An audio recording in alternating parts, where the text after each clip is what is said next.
নমস্কার, নিউজ 18 বাংলায় স্বাগত। সিংহাসনের মহাসংগ্রাম নিয়ে রয়েছি আমি অনিন্দিতা।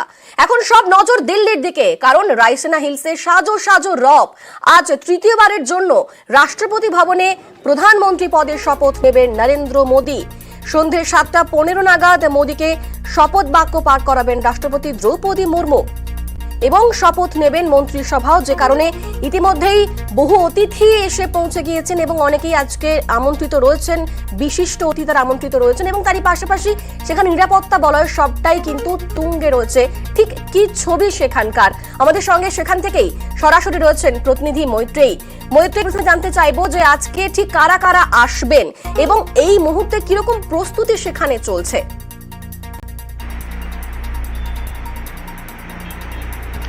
দেখো, এই মুহূর্তে দিল্লি জুড়ে, বিশেষত লুটেন্স দিল্লি জুড়ে কিন্তু প্রস্তুতি চরমে। একদিকে রাষ্ট্রপতি ভবন, যেখানে প্রস্তুতি প্রায় শেষ পর্যায়ে, শপথ গ্রহণের সমস্ত প্রস্তুতি। তার কারণ আজকে রাষ্ট্রপতি ভবনে সন্ধ্যে 7:15 তৃতীয়বারের জন্য প্রধানমন্ত্রী হিসেবে শপথ নেবেন নরেন্দ্র মোদী এবং তার সঙ্গে সঙ্গে কিছু ক্যাবিনেট মন্ত্রীও।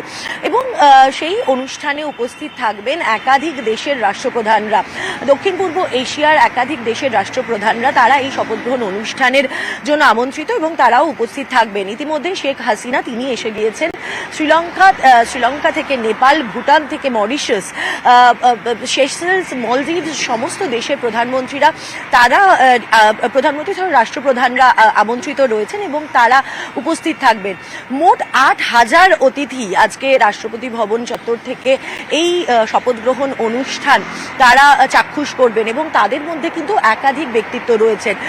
বিভিন্ন ক্ষেত্রের সেলিব্রিটিরা যেরকম রয়েছেন, তার সঙ্গে সঙ্গেই কিন্তু রয়েছেন উত্তরাখণ্ড বিপর্যয়ের যে র্যাট হোল মাইনার্সরা আটকে পড়েছিলেন, সেই র্যাট হোল মাইনার্সদেরও কিন্তু আমন্ত্রণ জানানো হয়েছিল।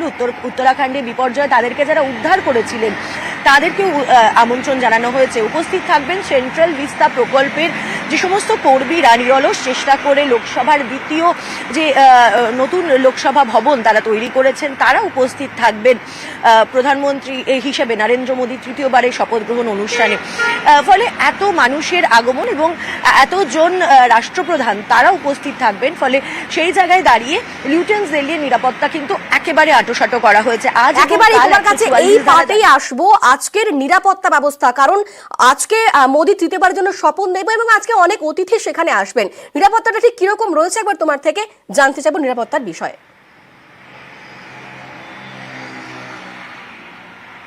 একেবারে দেখো অনিন্দিতা, যেমনটা আমি বলছিলাম, এই নিরাপত্তা কিন্তু আঁটোসাঁটো করা রয়েছে দিল্লি এনসিআর জুড়ে এবং বিশেষত লুটেন্স দিল্লিকে একেবারে কড়া নিরাপত্তা চাদরে মুড়ে ফেলা হয়েছে। 144 ধারা জারি করা হয়েছে এবং আমরা পুলিশ সূত্রে যেটা জানতে পারছি যে নো ফ্লাইং জোন হিসেবে ঘোষণা করা হয়েছে। দিল্লি পুলিশ অতি সাবধানী, তার কারণ তারা যাতে কোনো রকমের কোনো সমস্যা না হয়, কারণ এতজন রাষ্ট্রপ্রধান উপস্থিত থাকবেন, প্রধানমন্ত্রী হিসেবে নরেন্দ্র মোদী উপস্থিত থাকবেন এবং একাধিক বিখ্যাত ব্যক্তিত্ব তারা আজকে উপস্থিত থাকবেন। ফলে সেই জায়গায় দাঁড়িয়ে কোনো রকম ঝুঁকি নিতে নারাজ দিল্লি পুলিশ। প্রচুর দিল্লি পুলিশের বাহিনী এবং চেকিং গার্ড তারা ঘোরাঘুরি করছেন এবং একই সঙ্গে একাধিক রাস্তা দুপুর 2টো থেকে, মূলত রাষ্ট্রপতি ভবন, সংসদ ভবন এবং তার আশেপাশের চত্বরের প্রায় সমস্ত রাস্তায় দুপুর 2টো থেকে রাত 11টা পর্যন্ত বন্ধ করে দেওয়া হবে। এর বাইরের সার্কেলের একাধিক, অর্থাৎ যে হেক্সাগন রয়েছে সেই হেক্সাগনের বাইরের চারিদিকের বেশ কিছু রাস্তা নো পার্কিং জোন করা হয়েছে এবং সেখানে কোনো গাড়ি দাঁড়ানো থাকলে সেখানে তাকে অতি দ্রুত টো করে নিয়ে যাওয়া হবে এবং তার বিরুদ্ধে ব্যবস্থা নেওয়া হবে বলে পুলিশের তরফ থেকে জানানো হয়েছে। 1100রও বেশি ট্রাফিক কর্মী তারা রাস্তায় থাকছেন আজকে এবং পুলিশের তরফ থেকে, দিল্লি পুলিশের তরফ থেকে বলা হয়েছে যে একান্ত প্রয়োজন না থাকলে লুটেন্স দিল্লি চত্বর সেটা সাধারণ মানুষকে অ্যাভয়েড করার জন্যই তারা বলছেন। তার কারণ একাধিক রাস্তায় রোড ডাইভার্সন থাকবে, রাস্তা বন্ধ থাকবে, তার কারণ ভিভিআইপি মুভমেন্ট হবে। এখনো পর্যন্ত আমরা যেটা জানতে পারছি, প্রায় 5 স্তরীয় নিরাপত্তা বলয় রাখা হচ্ছে রাষ্ট্রপতি ভবন এবং তার আশেপাশে। ফলে সমস্ত যারা ভিভিআইপিরা আসছেন এবং যে সমস্ত অতিথি অভ্যাগতরা আসছেন তাদের নিরাপত্তা যাতে সুনিশ্চিত করা যায়, তার জন্য এই ব্যবস্থা করা হচ্ছে। একেবারে তৎপর রয়েছে প্রশাসন। তুমি আমাদের সঙ্গে থাকো মৈত্রেয়ী। আজকে সন্ধে তৃতীয়বারের জন্য শপথ নেবেন নরেন্দ্র মোদী প্রধানমন্ত্রী পদে এবং তার আগে তার আজকে একাধিক কর্মসূচি ছিল। আজকে সকালে রাজঘাটে যান নরেন্দ্র মোদী এবং মহাত্মা গান্ধীকে তিনি শ্রদ্ধা জ্ঞাপন করেন। তারই পাশাপাশি আরো বেশ কিছু তার কর্মসূচি ছিল। ঠিক কি কি তিনি করেছেন সকাল থেকে, আমাদের সঙ্গে মৈত্রেয়ী রয়েছেন। মৈত্রেয়ী, একবার জানতে চাইবো যে সকাল থেকে মোদি আজকে কোথায় কোথায় গেলেন এবং তার কোন কোন কর্মসূচি ছিল। দেখো, আজকে সকালবেলাতেই তিনি 6:30টার কিছু পরে তিনি পৌঁছে যান রাজঘাটে। সেখানে মহাত্মা গান্ধীকে তিনি শ্রদ্ধা জ্ঞাপন করেন এবং তারপরে সেখান থেকে অটল বিহারীর সমাধিস্থল সেখানে তিনি যান। সেখানে গিয়ে অটল বিহারীজির প্রতি তিনি শ্রদ্ধা জ্ঞাপন করেন এবং সেখান থেকে রাজনাথ সিংকে সঙ্গে নিয়ে তিনি ওয়ার মেমোরিয়ালে যান। সেখানে 3 বাহিনীর প্রধানরা প্রত্যেকে উপস্থিত ছিলেন এবং সেখানেই তিনি শহীদদের প্রতি শ্রদ্ধা জ্ঞাপন করেন। এবং যেটা জানা যাচ্ছে পিএমও সূত্রে, যে নরেন্দ্র মোদী তিনি চাইছিলেন যে তৃতীয়বারের জন্য যখন তিনি প্রধানমন্ত্রী হিসেবে শপথ নেবেন তখন একদিকে যখন দেশের বীর শহীদদের তিনি শ্রদ্ধা জ্ঞাপন করতে চান, অন্যদিকে সেই সমস্ত রাষ্ট্রপতি হিসেবে যার অবদান, প্রধানমন্ত্রী হিসেবে যার অবদান তিনি তার কাছে অনস্বীকার্য, সেই অটল বিহারী বাজপেয়ী এবং একই সঙ্গে মহাত্মা গান্ধী, তারও আশীর্বাদ তিনি নিতে চাইছিলেন এবং সেই কারণেই আজকে তার সকালের এই ভিজিট। অনিন্দিতা, একেবারেই ধন্যবাদ মৈত্রেয়ী। আজ সকালে রাজঘাটে যান নরেন্দ্র মোদী, তার সেখানে মহাত্মা গান্ধীকে শ্রদ্ধা জ্ঞাপন করেন। তারপর তিনি যান অটল সমাধিস্থলে, সেখানে গিয়েও তিনি শ্রদ্ধা জ্ঞাপন করেছেন। আর সেখান থেকে ওয়ার মেমোরিয়ালে নরেন্দ্র মোদী শহীদ জওয়ানদের প্রতি শ্রদ্ধা জ্ঞাপন করেছেন নরেন্দ্র মোদী। আজ সন্ধ্যেতেই তৃতীয়বারের জন্য প্রধানমন্ত্রী পদে শপথ নেবেন নরেন্দ্র মোদী।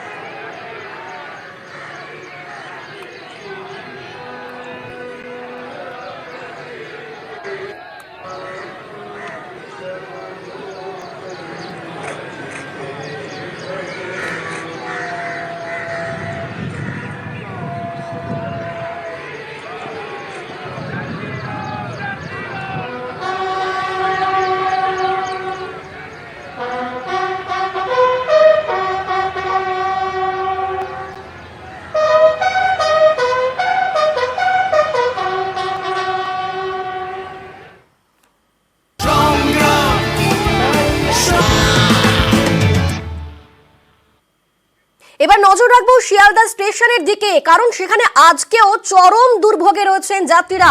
স্টেশনেই দীর্ঘক্ষণ অপেক্ষায় একেবারে নাজেহাল যাত্রীরা। লোকাল ট্রেনের সঙ্গে ভোগান্তি বাড়ছে দূরপাল্লার ট্রেন চলাচলেও। মুর্শিদাবাদ, মালদা এবং উত্তরবঙ্গগামী বহু ট্রেন দীর্ঘক্ষণ দাঁড়িয়ে রয়েছে শিয়ালদা স্টেশনে।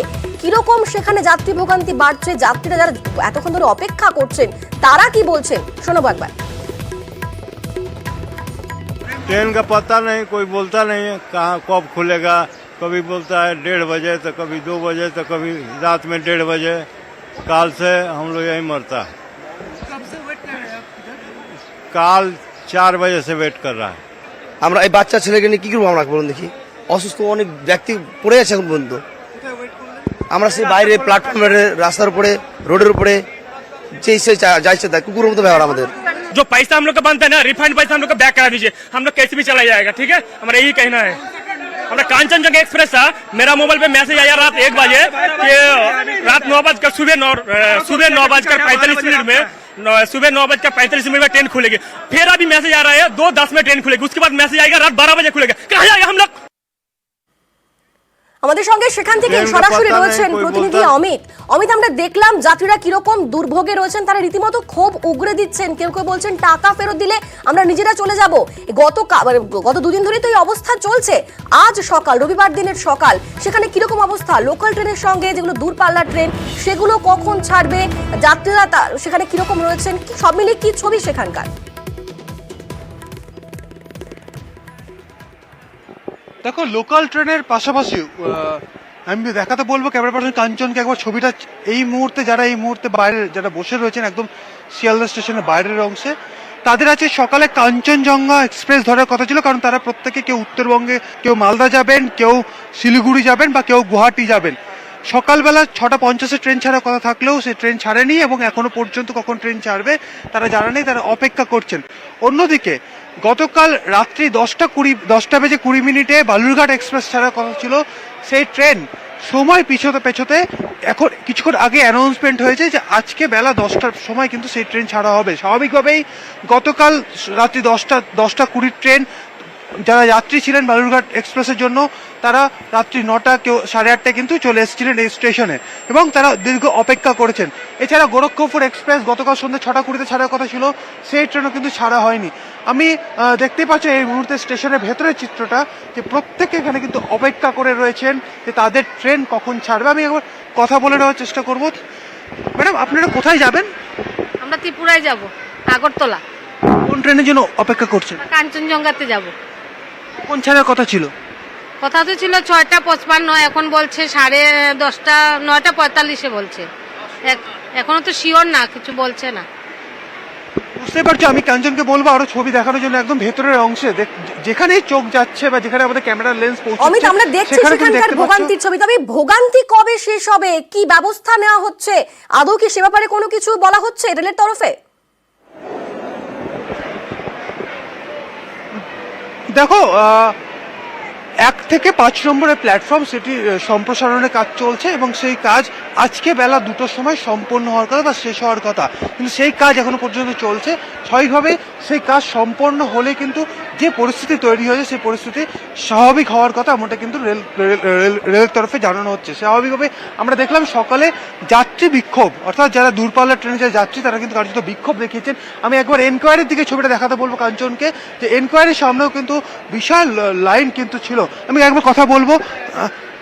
আজকে যেতে পারবো, 12 ঘন্টা হয়ে গেছে আমাকে আসতে প্ল্যাটফর্মে। কিছু কোন ট্রেন ছিল আপনাদের? আবার জয়নগর এক্সপ্রেস 11:55 রাত্রি। কখন ছিল ট্রেন টাইম? রাত্রি 11:55 ছিল। কি বলছে? বলছে এখন কিছু খবর নেই, 10টা 12টা এমনি বলছে। বুঝতেই পারছো যে এখনো পর্যন্ত অনেক যাত্রী যারা রয়েছেন তাদের কখন ট্রেন ছাড়বে সেই বিষয়ে কিন্তু এখন তারা সুনিশ্চিত হতে পারছে না, বা রেলের তরফে কিন্তু সে স্পষ্টভাবে জানানো হয়নি। প্রত্যেককে অপেক্ষা করছেন। আমি একবার কথা বলার চেষ্টা করবো আরো একজনের সঙ্গে। আপনারা কতক্ষণ ধরে অপেক্ষা করছেন?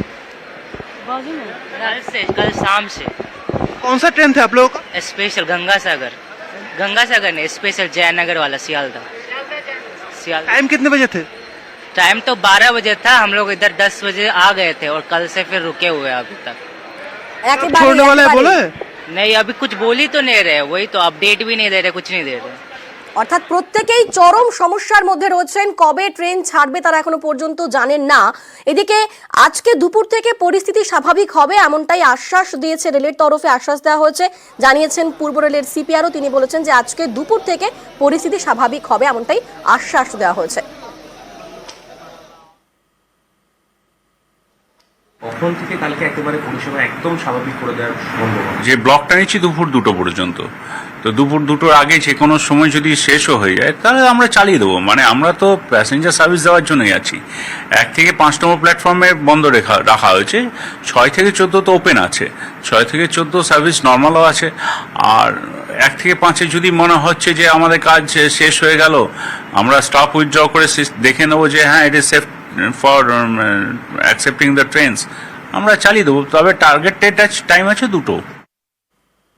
রেলের তরফে আশ্বাস মিলেছে, কিন্তু তার মধ্যেই অনেক রোগীও রয়েছেন যারা চরম ভোগান্তির মধ্যে পড়েছেন। ছবি আপনারা দেখতে পাচ্ছেন, তারা এসেছিলেন মেডিকেলে চিকিৎসা করাতে, মুর্শিদাবাদের বাসিন্দা। মেডিকেল কলেজে চিকিৎসা করানোর জন্য এসেছেন, কিন্তু তারপর চিকিৎসা করানোর পরে বাড়ি যাওয়ার কোনো অপশন তারা পাচ্ছেন না, কারণ ট্রেনের ভোগান্তি। ট্রেন সময়ে চলছে না, যে কারণে চরম সমস্যার মধ্যে রয়েছেন রোগী থেকে শুরু করে রোগীর পরিজনেরাও। ভর্তি ছিল হসপিটালে, আজ কালকে ছুটি দিয়েছিল, তো নিয়ে যাওয়ার সময় দেখে গাড়ি বন্ধ, দিয়ে আটকে আছে রাত ভোর থেকে, কেল থেকে আটকে আছে এখানে 10:30 রাত্রি বালুঘাট। এখনো ছাড়েনি, এখনো আসেনি। হ্যাঁ, অসুস্থ, কলকাতা মেডিকেল। কালকে ছটার সময় ছেড়েছিল, দিয়ে 7টার সময় এসেছি স্টেশনে, এখানে বসে আছে।